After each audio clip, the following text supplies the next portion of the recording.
बिस्मिल्लाहिर्रहमानिर्रहीम। अस्सलाम वालेकुम। मैं हूं बिशारत राजा शहर इक़दार से एक और वीलाग के साथ आपकी खिदमत में हाज़िर।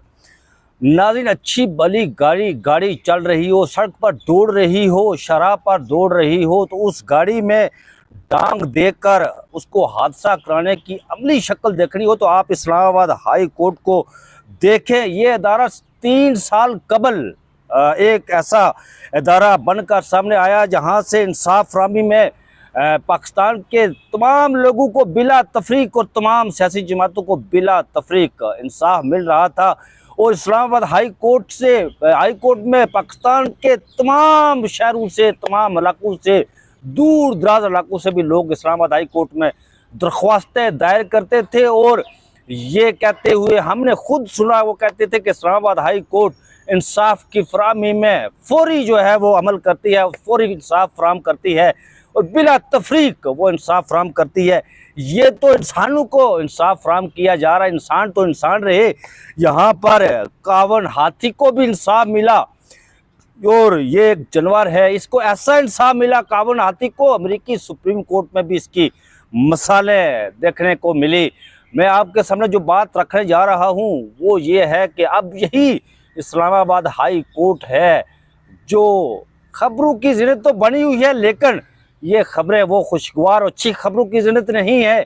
यहाँ पर इंसाफ की जो फरामी के हवाले से नहीं बल्कि ऐसे हवाले से ये ज़िन्नत बनी है कि यहाँ पर इंसाफ नहीं मिल रहा, दरख्वास्तें नहीं लगाई जा रही। अगर कोई दरख्वास्तें लगाई जा रही हैं तो वो दरख्वास्तें और इंसाफ इस चीज़ से दिया जा रहा है कि जैसे इंतकाम वहाँ से सामने नज़र आ रहा है।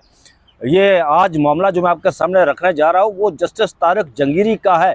जस्टिस तारिक जंगीरी, नाज़रीन, वही जस्टिस तारिक जंगीरी हैं जब वो वकील बने तो उनकी डिग्री दुरुस्त थी, जब वो एडवोकेट जनरल बने तो उनकी डिग्री दुरुस्त थी, जब वो डिप्टी अटॉर्नी जनरल बने तो उनकी डिग्री दुरुस्त, और जब वो आसन इकबाल का केस लड़ रहे थे तो डिग्री दुरुस्त, जब वो इस्लामाबाद हाई कोर्ट के जज बने तो डिग्री दुरुस्त।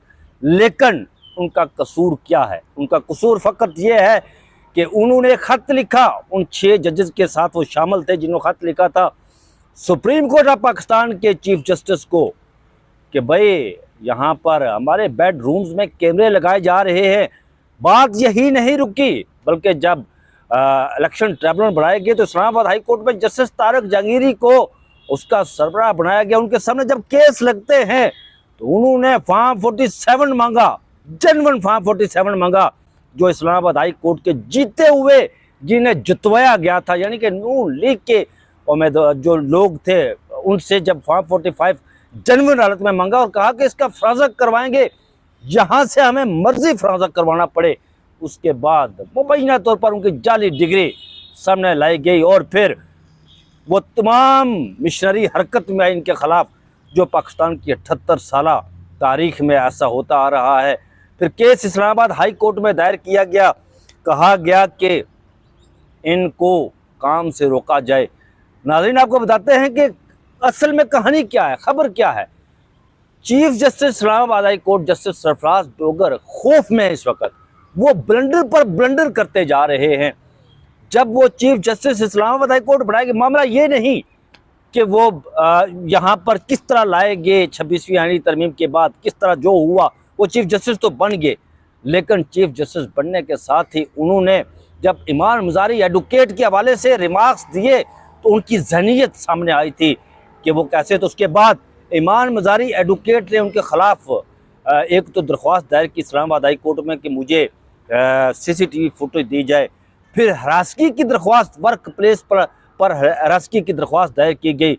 तो फिर जो हरासगी की जो इस्ताद की कमेटी के इस्लामाबाद हाई कोर्ट में जो सरबराह थी जस्टिस समर रिफत इम्तियाज़, उसे जनाब chief justice Islamabad high court ने उस कमेटी की सरबराही से हटा दिया और रात ये एक ऐसा नोटिफिकेशन किया जिसमें उन साहब को उस कमेटी का सरबराह बनाया गया जो जब वो वकील थे तो वकालत किसकी करते थे ये भी किसी से पोशीदा नहीं है, उनको कमेटी का सरबराह बना दिया गया। ये एक बड़ा ब्लंडर था। बात यहाँ रुक जाती तो मामला चलता, लेकिन नहीं। फिर एक और ब्लंडर किया गया। वो कहते हैं ना कि अल्लाह तबारक व तआला जब किसी से नाराज़ होता है तो वो आसमान से उतर कर किसी के सर पर लठ नहीं मारता, बल्कि वो उनसे ऐसे फैसले करवाता है, ऐसे ब्लंडर करवाता है जो उनके गले की हड्डी बन जाते हैं। ऐसा ही कुछ हुआ। जस्टिस तारक जंगीरी का केस यहाँ पर लगा हुआ था, रात को सामने आया जी कि वो 2 रुकनी बेंच केस सुनेगा। जस्टिस आजम खान और जस्टिस सरफराज डोगर के जो 2 रुकनी बेंच है उस पर वो केस सुनेगा। मैं आपके सामने रखता हूं नाज़रीन, पूरी वो डिटेल रखता हूं कि उस केस में असल में हुआ क्या।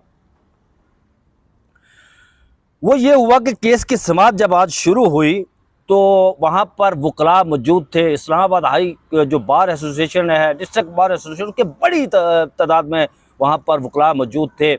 वहाँ पर बैरिस्टर ज़फ़रुल्लाह भी मौजूद थे। और बैरिस्टर ज़फ़रुल्लाह की मौजूदगी एक बड़ा ही चौंका देने वाली बात है। वो क्यों?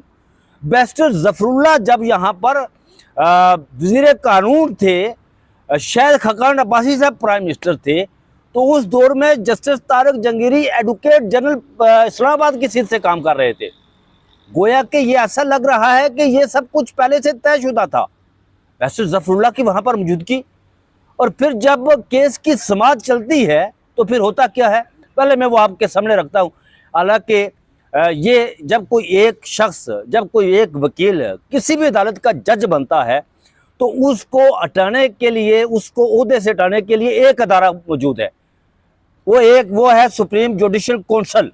वही उस जज को ओहदे से हटा सकती है। उसके पास सारा कुछ जाता है, वो शिकायत दायर होती है, वो उसको सुनती हैं। और जस्टिस डोगर अभी हाल ही में, यानी 2 रोज़ कबल कल वो सुप्रीम जुडिशल काउंसिल के मेंबर बने हैं। वो जस्टिस जुनैद गफ़ार जो सिंध हाई कोर्ट के चीफ जस्टिस थे, वो रिटायर्ड हुए, उनके बाद ये बने हैं।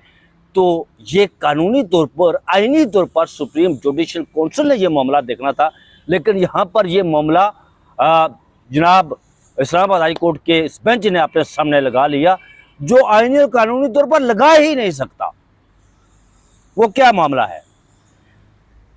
यहाँ पर यह हुआ जनाब के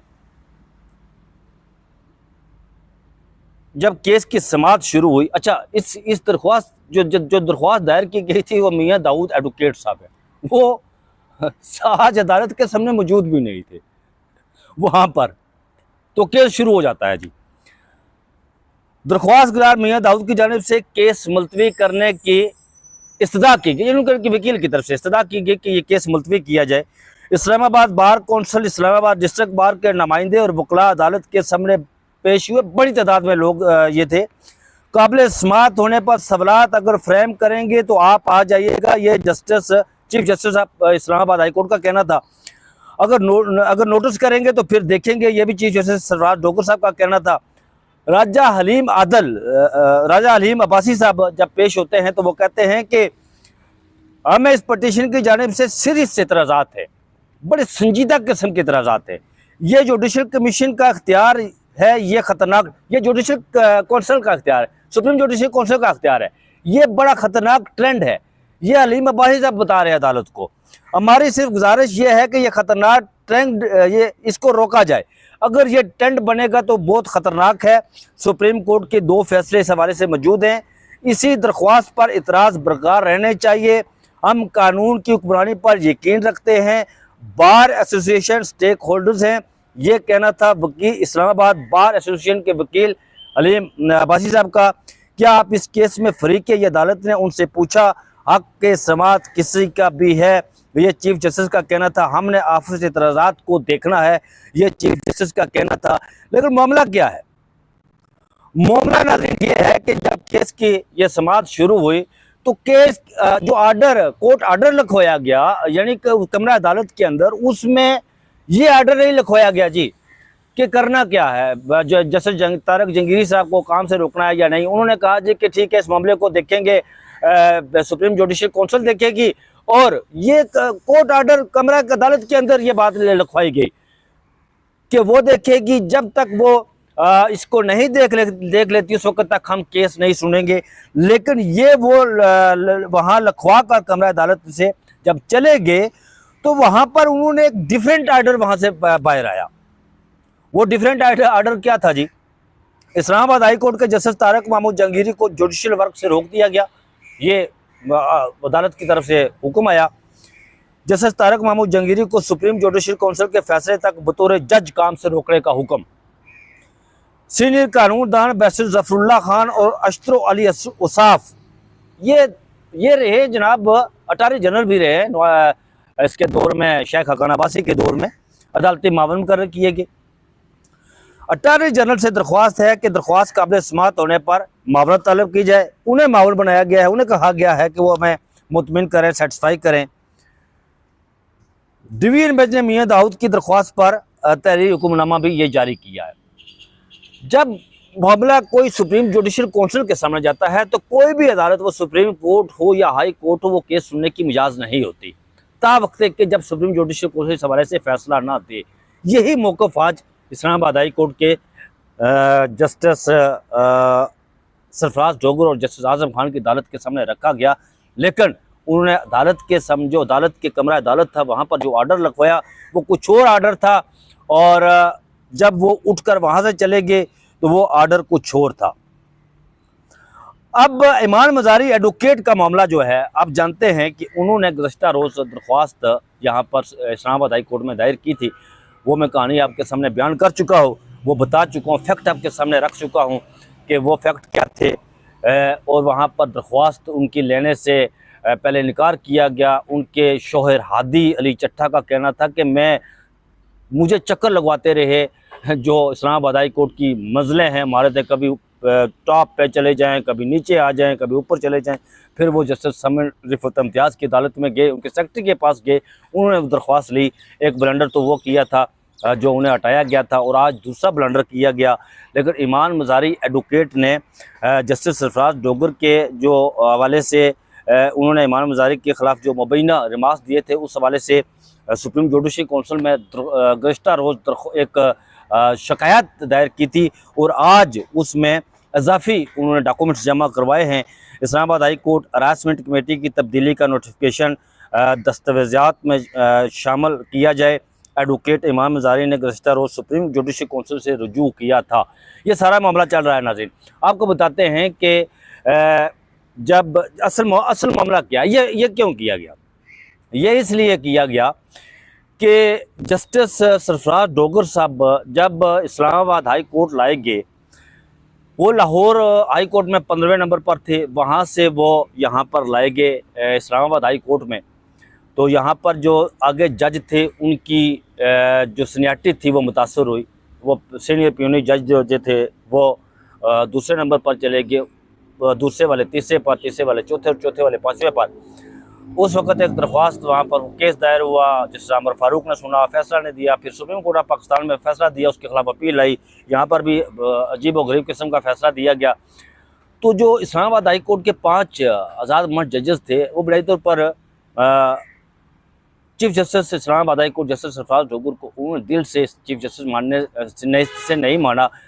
तो ये एक गुस्सा था उन्हें chief justice Islamabad high court को, जिसकी वजह से गुस्से में ब्लंडर पर ब्लंडर करते रहेंगे। एक खौफ फिर ईमान मज़ारी एडवोकेट के जो उन्होंने ईमान मज़ारी एडवोकेट ने जो कुछ किया, उनके ख़िलाफ़ दरख्वास्त दायर की। अब ये कहानी वहाँ से शुरू होती है जब उन्होंने कहा था कि मैंने इन्हें पकड़ लिया। तो वो ऐसा जुमला था जो मनी खेज जुमला था। ईमान मज़ारी एडवोकेट ने उसे वर्क प्लेस हरासमेंट के हवाले से दरख्वास्त दायर की, और एक खौफ था उन्हें, ये खौफ था कि अब ये जो मामला मेरे खिलाफ जा रहा है ये रुकेगा नहीं, मुझे वापस लाहौर हाई कोर्ट जाना पड़ेगा। ये खौफ था। इस खौफ की बना पर वो कभी किसी को ओहदे से हटाते हैं, कभी किसी को लगाते हैं, और फिर ब्लंडर पर ब्लंडर करते हैं। तो ये असल में एक्चुअल सारी कहानी थी जो इस्लामाबाद हाई कोर्ट की हुई। इधर नाज़रीन आपको बताते हैं कि सुप्रीम कोर्ट ऑफ पाकिस्तान के जो एक जारी हुआ था नोटिफिकेशन, वो नोटिफिकेशन नाज़रीन ये था जी कि जिसमें जो रिटायर्ड जजेस हैं उनकी सिक्योरिटी के हवाले से, उनकी मराद के हवाले से, उनकी पेंशन के हवाले से, वो पहले कहा गया जी कि रिटायर्ड जजेस जो है सुप्रीम कोर्ट ऑफ पाकिस्तान के, उनको 3 इजाफी पुलिस वाले दिए जाएँ, उनकी सिक्योरिटी में इजाफा किया जाए, और उनकी मराद और जो पेंशन है उनका, अगर कोई खुदा ख्वास्ता जज फोत हो जाता है तो वो पेंशन और मराद उसकी बेवा को दी जाए। इस हवाले से जब एक बात की गई तो फिर ये कहा गया जी कि एक वजाहत एलामिया जारी हुआ था सुप्रीम कोर्ट ऑफ पाकिस्तान की तरफ से कि हमने वो सारा कुछ आइन और कानून के मुताबिक किया है। और ये कहा गया जी कि चीफ जस्टिस ने जो अपने प्रोटोकॉल की गाड़ियाँ थी वो कम की हैं और इस वजह से हमने ये कोई इजाफी मराहत नहीं मांगी, ये पहले से आइन और कानून में मौजूद था, लेकिन इस पर तनकीद हो रही थी। तो आज ये हुआ कि वो नोटिफिकेशन जो है वो वापस ले लिया गया है और इस हवाले से दूसरा वज़ाती एलामिया भी जारी किया गया है। रिटायर्ड जजेस की जो बेवाए सदाती आर्डर के तहत सिक्योरिटी प्रोटोकॉल्स में नहीं आती, ये एलामिया में कहा गया है। और रिटायर्ड जजेस की बेवाओं की हद तक नोटिफिकेशन वापस लिया जाता है। रिटायर्ड जजेस को ताहयात सिक्योरिटी दी जाएगी। ये जो एलामिया जारी हुआ है, दूसरा एलामिया जारी हुआ है, यानी कि चीफ जस्टिस पाकिस्तान को बैकफुट पर जाना पड़ा। अपने जो बात पहले की थी उससे उन्हें वो एलामिया दोबारा वो वापस लेना पड़ा और नया एलामिया जारी करना पड़ा। ये था सुप्रीम कोर्ट ऑफ पाकिस्तान के हवाले से। उधर नाज़रीन आपको बताते हैं कि ईमान मज़ारी एडवोकेट के हवाले से भी कि वो खबर ये है कि ईमान मज़ारी एडवोकेट के ख़िलाफ़ भी जो है वो अब क्या कह सकते हैं उसके कि महाज सरगर्म हो गया है। एक एडवोकेट साहब है जिन्होंने ईमान मज़ारी एडवोकेट के हवाले से यहाँ पर इस्लामाबाद बार एसोसिएशन में दरख्वास्त दायर की है जी कि उन्हें उनका लाइसेंस जो है वो मनसूख किया जाए। ये अदनान इकबाल नामी एडवोकेट है। नाज़रीन ये वही अदनान इकबाल नामी एडवोकेट है जिन्होंने 9 अप्रैल 2022 को की रात इस्लामाबाद हाई कोर्ट में एक पुरस्कार दरख्वास्त दायर की थी, जिसमें मुबैना तौर पर यह कहा गया था कि जनरल बाजवा को इमरान खान साहब सैक कर रहे हैं, यानी बरतरफ कर रहे हैं। वो दरख्वास्त दायर की गई थी और दरख्वास्त के बाद नाज़रीन आप जानते हैं कि इस्लामाबाद हाई कोर्ट रात गे खुली थी और फिर सुप्रीम कोर्ट ऑफ पाकिस्तान भी रात गे खुली थी और बाद उस पर मुख्तलिफ वजाहतें भी सामने आती रही। कोई कहता रहा कि हमने ये अदालतें उस रात इसलिए खोली थी कि मुल्क में मार्शल लॉ ना लगे, कोई और कहता रहा। बहरहाल उन्होंने अदनान इकबाल नामी एडवोकेट ने एक दरख्वास्त दायर की है कि आप ईमान मज़ारी एडवोकेट का लाइसेंस जो है वो मनसूख करें।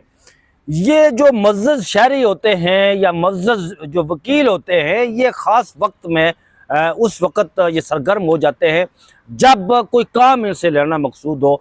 जिस तरह मैंने आपको बताया नाज़रीन के justice Tariq Jahangiri advocate general भी रहे, इस्लामाबाद पीपल्स पार्टी के दौर में भी वो ओहदे पर रहे, मुस्लिम लीग नून के दौर में भी वो ओहदे पर रहे, पीपल्स पार्टी के नामी ग्रामी जो लीडरान थे उनके केसेस भी वो लड़ते रहे, मुस्लिम लीग नून के नामी ग्रामी जो लीडरान थे उनके केसेस, इवन के हसन इकबाल का नैब वाला वो केस नारोवाल स्पोर्ट्स कम्प्लेक्स वाला, उस केस में बरीयत जस्टिस तारक जंगीरी ने बतौर वकील लड़कर उन्हें बरीयत दिलवाई थी।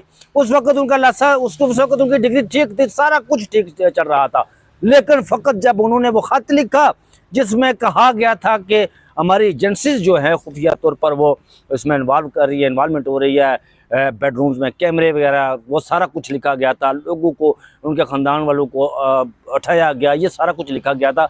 और फिर जब यहाँ पर जो 8 फरवरी 2024 के को इंतखाबात होते हैं, इस्लामाबाद हाई कोर्ट का इलेक्शन ट्रिब्यूनल में इनको सरबराह बनाया जाता है, इलेक्शन कमीशन पाकिस्तान सरबराह बनाता है, तो वो बड़ी अहम चीज़ थी जिसमें वो मांगते हैं भाई हमें तो फॉर्म 45 चाहिए, जो जेन्युइन फॉर्म 45 है, और हम इसका जो करवाएंगे फ्रांजक करवाएंगे। लेकिन उसके बाद उनकी डिग्री भी चल, वो साबुत दिखाया गया जी कोई ट्रक ड्राइवर था कोई, वो उसकी डिग्री थी और उन्हें उसकी डिग्री इनको अलाट की गई। सिंध हाई कोर्ट में ये मामला चला, वहाँ पे इसको उन्हें रोक दिया गया था इस हवाले से, और बाद फिर जो कराची यूनिवर्सिटी है उस हवाले से भी कुछ चीज़ें सामने आई थी। तो ये असल में पाकिस्तान के 78 साल तारीख में हो रहा है, और ये एक ऐसे वक्त में फैसला दिया गया कि जब जस्टिस डोगर पर तमाम तर तनकीद हो रही है और जायज़ तनकीद हो रही है, उनको यहाँ पर लाया जाना, उनके ख़वातीन के हवाले से जो उनके रिमार्क्स हैं, और फिर सुप्रीम जुडिशल कोर्ट में दरख्वास्त दायर करना, इस्लामाबाद हाई कोर्ट में दरख्वास्त, उस मामले से उस मुद्दे से तनकीद का रुख मोड़ने के लिए सारा कुछ एक ख़ास वक्त में सामने लाया गया। नाज़रीन ये थी अपडेट जो मैंने आपके सामने रखी हैं। अजाफी डॉक्यूमेंट्स जो जमा करवाए गए सुप्रीम कोर्ट ऑफ पाकिस्तान में, उससे सारा कुछ ही सवाले से हुआ कि वो तनकीद का रुख जो है ना वो मोड़ा जाए, हालांकि वो जायज़ तनकीद बनती है और हकीकत पर मबनी है। तो ये सारी अपडेट जो मैंने आपके सामने रखी है नाज़रीन, मुझे दीजिए इजाज़त, अपना बहुत सा ख्याल रखिएगा। अल्लाह हाफिज़। मैं मज़ारी का डॉक्यूमेंट कह रहा हूँ।